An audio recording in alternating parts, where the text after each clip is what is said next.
I want to talk quickly about how I'm doing the console layout here.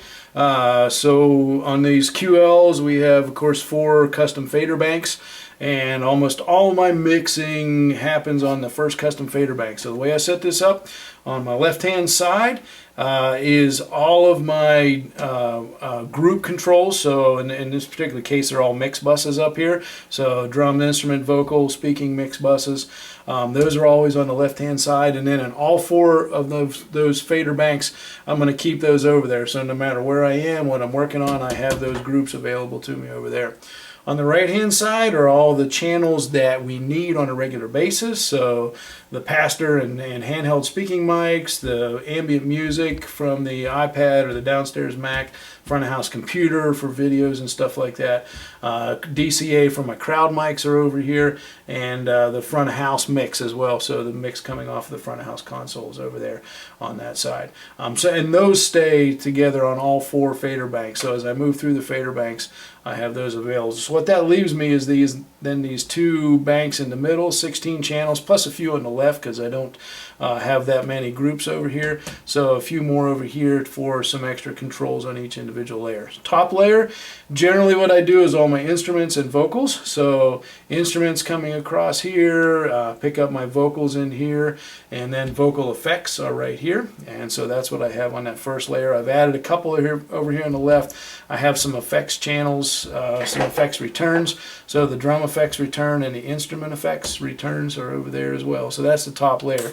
Second layer is all drums. Again, these groups stay the same on the left hand side, and then all my drums and any percussion and stuff that I might have go on here. So most of the mixing on a service is on this top layer. Every now and then get into that second layer to adjust drums, and then back out to the top layer. And what I'll do sometimes is actually use the iPad up here with Stage Mix and have it sitting there with some of these drum channels available. So that gives me 8 more channels that I can look at and just reach up and grab the fader on that. So that helps me out a little bit as well. So sometimes use that.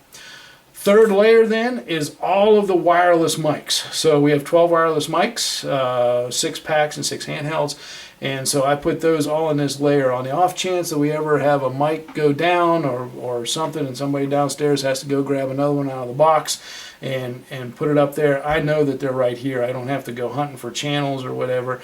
They're all right here available to me, so I can grab those mics really quickly and have them on that third layer, throw them in and get them up and running. So that's what I keep on that third layer. Fourth layer then is just kind of miscellaneous stuff, and up here we don't use it very much, but talkback mics are over here. So if you ever want to hear what people are talking back on the stage, it's kind of nice to go in there and look at those. I'll throw choir mics down here if I need them. The crowd mics are here. Again, I have a DCA that I use to just roll the crowd mics in and out when I need them, but those crowd mics are over here. So and again, this console layout is personal preference, so anybody can take their, obviously different people will do things differently. A lot of people like to have their groups on the right instead of the left, and that's just kind of their workflow that they're used to. This is what I've gotten used to and what I use here. So again, this is just organizing things, arranging things, putting them in front of me so that I can get at what I need quickly and be consistent with it, so your muscle memory will take you to the right place. You know where to grab things and you're not hunting for it. So that's my console layout.